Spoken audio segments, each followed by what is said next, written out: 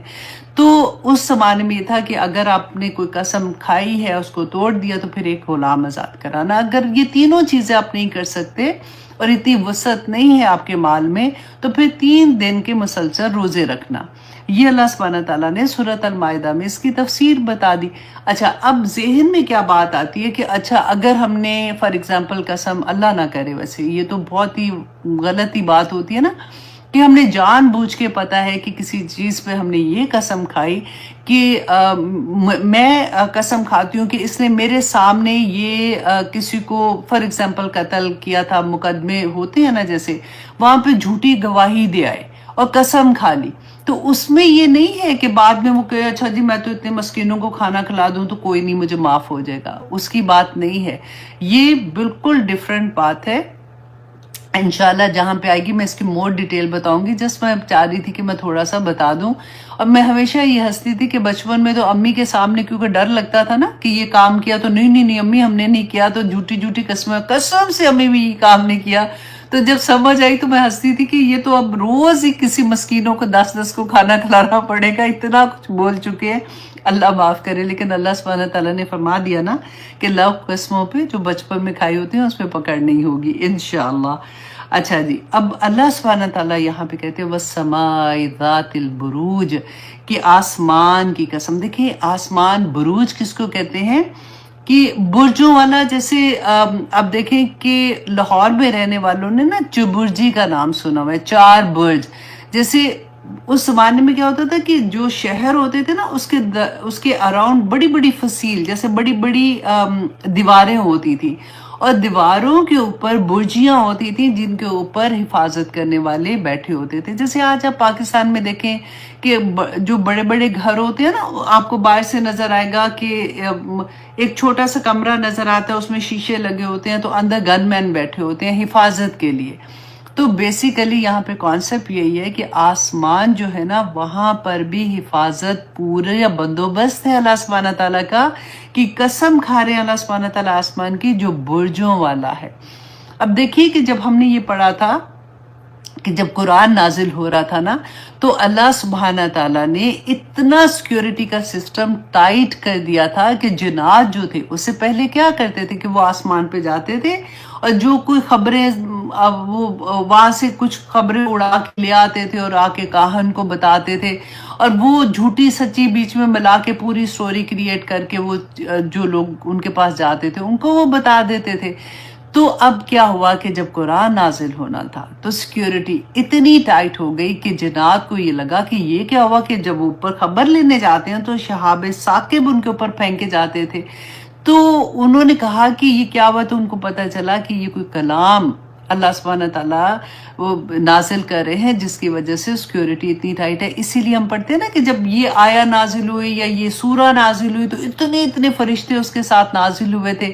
تو یہی وجہ تھی کہ اس کی حفاظت. دیکھیں سبحان اللہ، میرے اور آپ کے ہاتھ میں آج وہ قرآن ہے جو اتنی حفاظتوں کے ساتھ اس دنیا میں، جب کہاں لوح محفوظ سے کیسے وہ آسمان دنیا پہ اور پھر کیسے جبرائیل علیہ السلام رسول اللہ صلی اللہ علیہ وسلم کے دل پہ نازل فرما رہے ہیں، اور کیسے آج وہ میرے اور آپ کے ہاتھ میں، اور آج میں اور آپ اس کو سن رہے ہیں، سمجھنے کی کوشش کر رہے ہیں.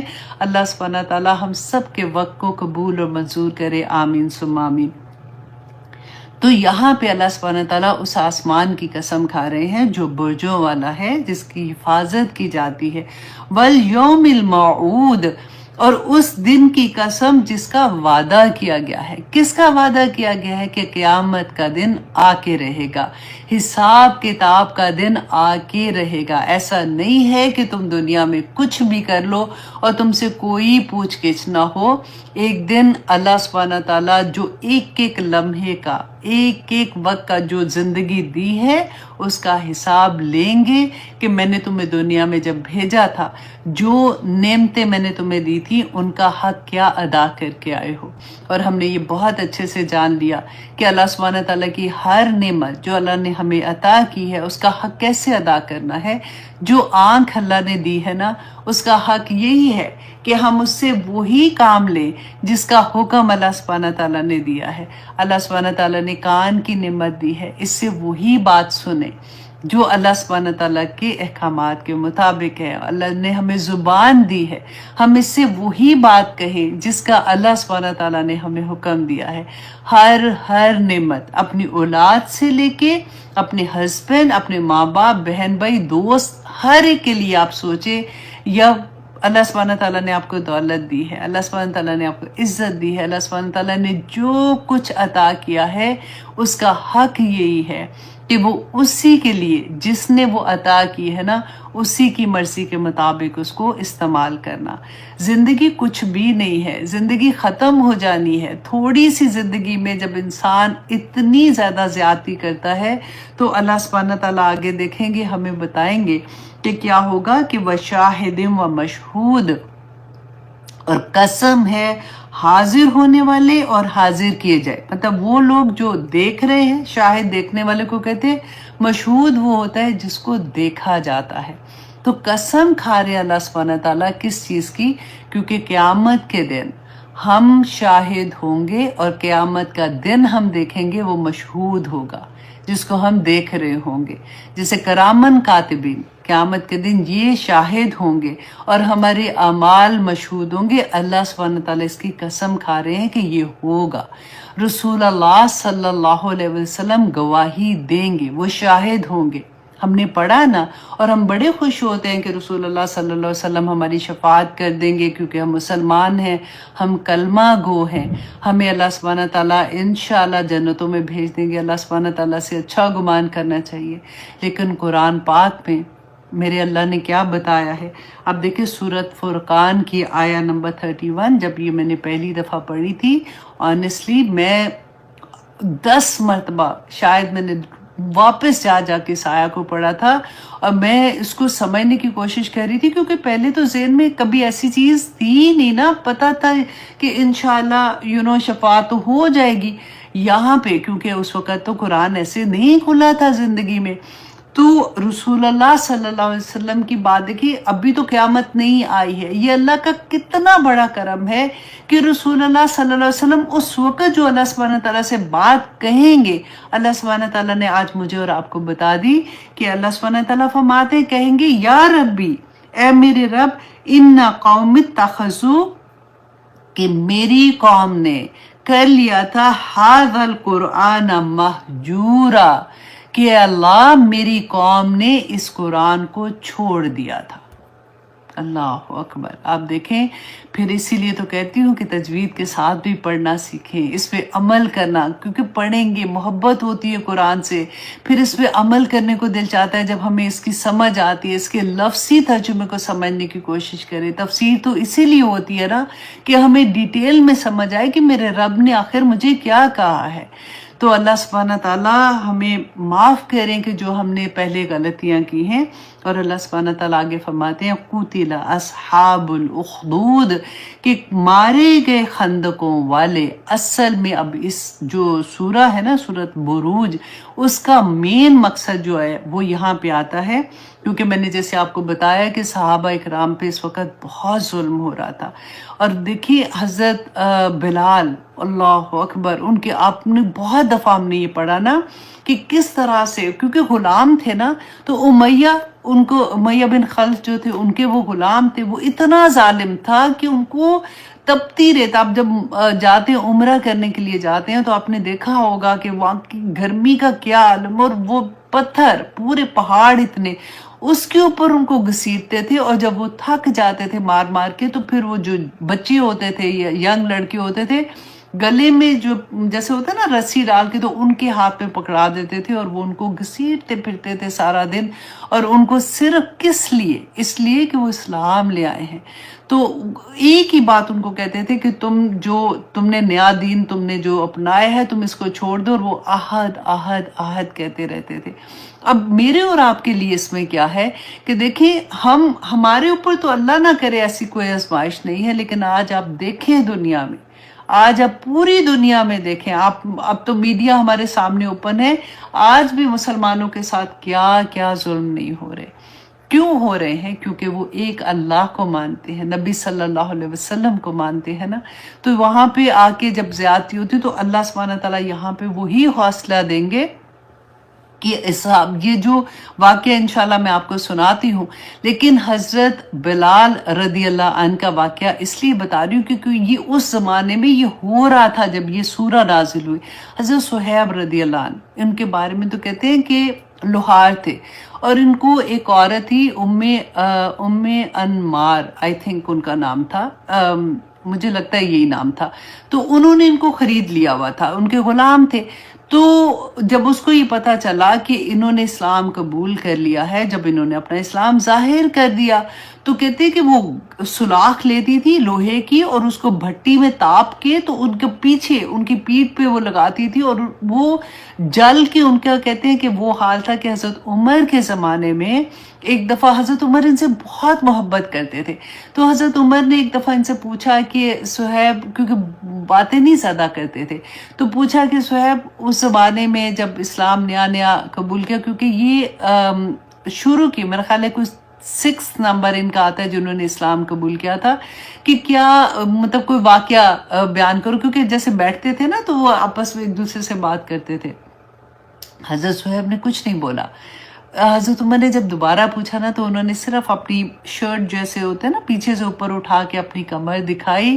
تو کسی جگہ پہ آپ جلے ہوئے انسان کو آپ نے دیکھا ہے نا تو گوشت تھا ہی نہیں، پوری سکن پیچھے کی ان کی جلی ہوئی تھی، اور جگہ جگہ پہ سلاخوں کے نشان تھے. اللہ اکبر.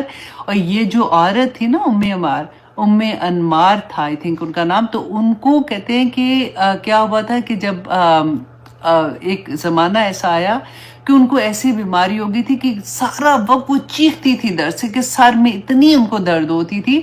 تو جب ان کے علاج کے لیے بلایا گیا تو انہوں نے اس کا علاج یہ بتایا کہ گرم سلاخ جو ہے جب ان کے سر پہ لگاتے تھے نا تو شاید ان کی نسیں ساری برن ہو جاتی تھی، تو اس سے ان کو کچھ دیر آرام آتا تھا، اور پھر تھوڑی دیر کے بعد وہ ویسے ہی چیخنا شروع ہو جاتی تھی. تو اسی طرح سے کرتے کرتے ان کی موت آئی تھی.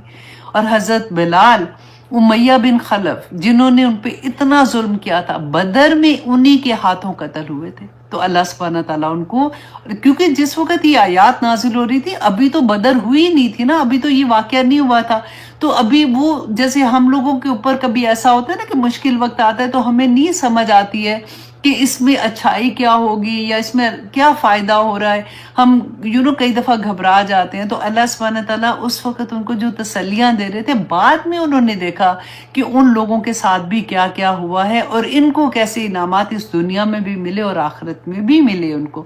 دیکھیں یہ تو میں صرف ان کی بات بتا رہی ہوں نا کہ جو مشرکین نے کیا تھا. آپ یہ سوچیں، آپ امام ابو حنیفہ کا پڑھ کے دیکھیں، مشرکین نہیں تھے، اپنے مسلمانوں نے ان کے اوپر کیا ظلم کیا تھا دین کی وجہ سے. یہاں پہ بات جو ہو رہی ہے کہ دین پہ قائم رہنے کی وجہ سے کہ وہ کتنے ظلم ہوتے تھے. ان کے 100 کوڑوں کی سزا ان کو ملی. کیوں؟ کیونکہ اس وقت کا جو خلیفہ تھا انہوں نے اس کو ایک عہدہ پیش کیا تھا، تو انہوں نے اس کو انکار کر دیا کہ میں قضا کا عہدہ جیسے ہوتا ہے نا قاضی بننا، اس طرح کا عہدہ تھا. انہوں نے انکار کیا کہ نہیں، کیونکہ ان کو یہ پتا تھا کہ حکومت جن لوگوں کے ہاتھ میں ہے وہ غلط کام کر رہے ہیں اور یہ میرے ساتھ مجھے بھی ویسے ہی فیصلہ کرنے پہ مجبور کریں گے. اور انہوں نے جب انکار کر دیا، اور یہ ایک لمبی سٹوری ہے انشاءاللہ کبھی میں سناؤں گی، تو ان کو یہ سزا دی گئی تھی، 100 کوڑے ان کو لگائے گئے.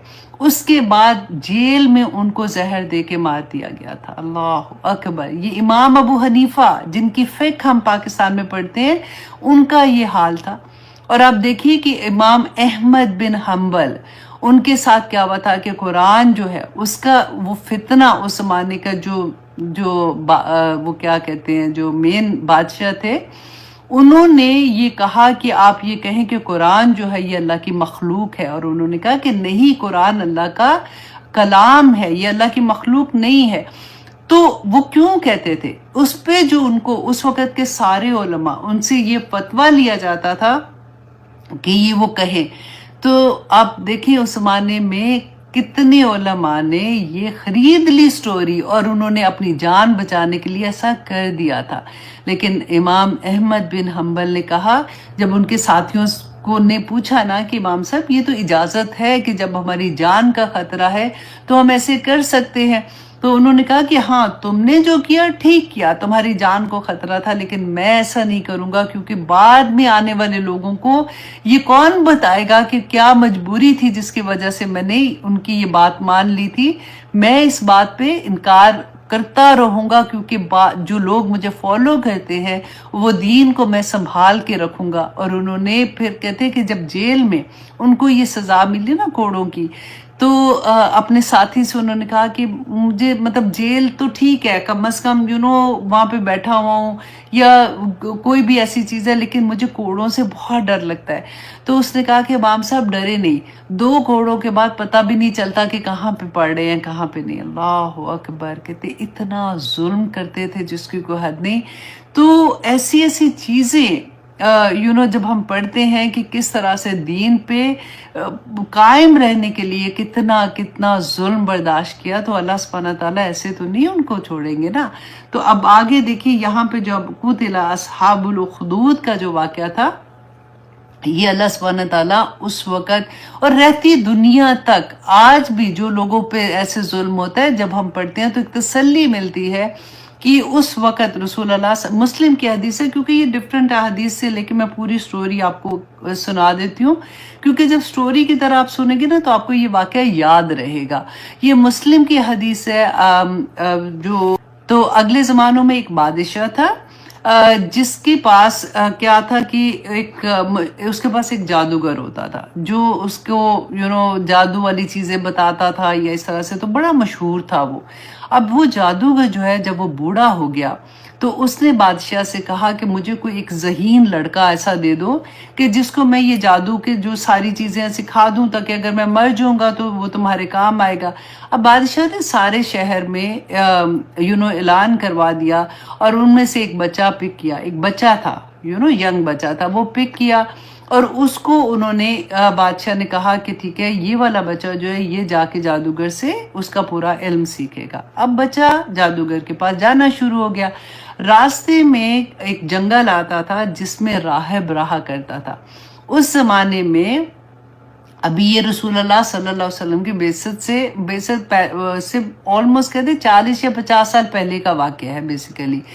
تو ہوا کیا کہ وہ جو راہب تھا نا وہ حضرت عیسیٰ کے اصل دین پہ تھا.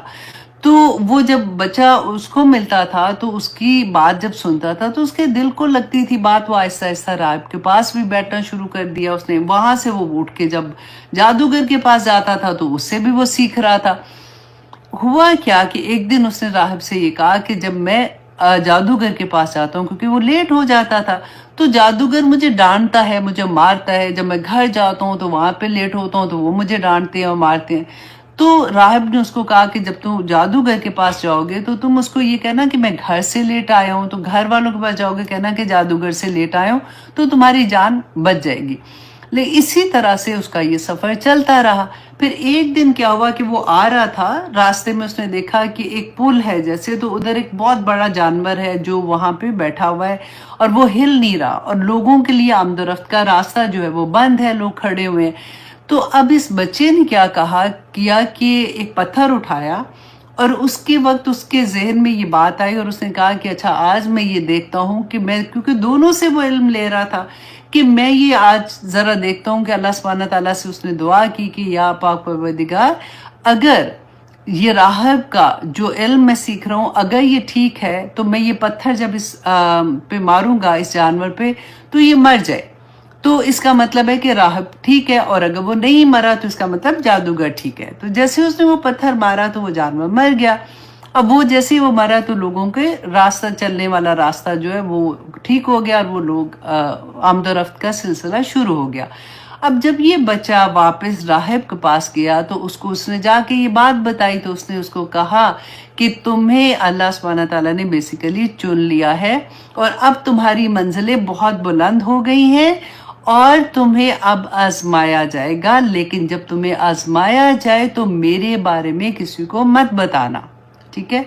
اب یہ ہوا کیا، کہتے ہیں کچھ روایات میں یہ بھی آتا ہے کہ اس راہب کے پاس اس میں اعظم تھا، جس کی وجہ سے جو اس نے اس بچے کو دے دیا تھا۔ اب یہ بچہ جو ہے یہ کیا کرتا تھا کہ جو بیمار ہوتے تھے ان کو شفا مل جاتی تھی، یہ دعا کرتا تھا۔ جو پیدائشی اندھے ہوتے تھے، جو حضرت عیسیٰ کو معجزے ملے تھے نا، اسی طرح کے کچھ معجزے اس کے پاس بھی آگے کہ کرامات آ گئی نا، جیسے اس کے پاس کہ وہ ہاتھ لگاتا تھا آنکھ پہ تو لوگ دیکھنا شروع ہو جاتے تھے، جو پیدائشی اندھے ہوتے تھے۔ اب ہوا کیا کہ اس کا نام جو ہے آہستہ آہستہ ساری جگہوں پہ مشہور ہو گیا کہ یہ بچہ جو ہے وہ یہ کرتا ہے، اس طرح سے کرتا ہے۔ اب بادشاہ نے تو یہ سوچا کہ کیونکہ یہ جادوگر کے پاس جاتا ہے تو یہ جادو کی وجہ سے کر رہا ہے۔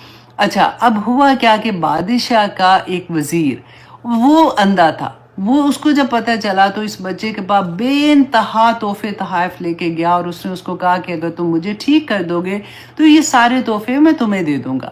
اس بچے نے یہ کہا کہ میں کسی کو ٹھیک نہیں کرتا، وہ میرا اللہ ہے جو شفا دیتا ہے۔ تو تم یوں کرو کہ تم اگر مطلب کلمہ پڑھ لیتے ہو، جسے ہم اپنی زبان میں کہتے ہیں نا، اگر تم اللہ سبحانہ تعالیٰ کو مانتے ہو تو پھر میں تمہارے لیے دعا کروں گا، تم ٹھیک ہو جائے گے۔ اس نے وزیر نے کہا کہ ٹھیک ہے، اس نے کہا کہ میں اللہ پر ایمان لاتا ہوں، اور اس نے جب اس کے لیے دعا کی تو وہ ٹھیک ہو گیا۔ اب وزیر جب بادشاہ کے پاس جاتا ہے، آج کی ویسے کلاس میں سٹوریز ہے بہت زیادہ، اچھا بادشاہ کے پاس جاتا ہے، بادشاہ اس کو کہتا ہے کہ او تم تو ٹھیک ہو گئے ہو، یہ کیا ہوا؟ تو وہ وزیر کہتا ہے کہ مجھے میرے رب نے ٹھیک کیا۔ تو اس نے کہا، بادشاہ حیران ہو کے کہتا ہے کہ تمہارے رب نے کیا مطلب تم میرے علاوہ بھی کسی کو رب مانتے ہو؟ تو اس نے کہا کہ ہاں، تمہارا اور میرا رب ایک اللہ ہے۔ تو بادشاہ کو بہت غصہ آیا، بادشاہ نے کہا یہ کیا ہوا؟ اس نے اپنے جو وہاں پہ لوگ تھے، جو اس کے سپاہی تھے، ان کو اس نے آرڈر کیا کہ اس کو پکڑ لو، اور جب تک یہ توبہ نہیں کرتا اور یہ مجھے اپنا رب نہیں مانتا، اس کو مارو، اور اسے پوچھو کہ یہ اس کو کس نے بتایا، کس نے سکھایا۔ جب اس پہ ظلم ہونے لگا، اتنا ظلم ہوا کہ اس نے پھر اس بچے کے بارے میں بتایا کہ مجھے اس نے یہ بتایا تھا۔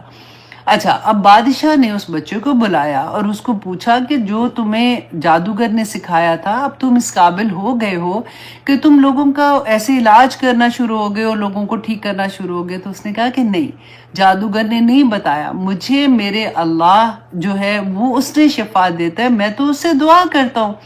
سیم کوشچن اسے پوچھا کہ تمہارا رب کون ہے؟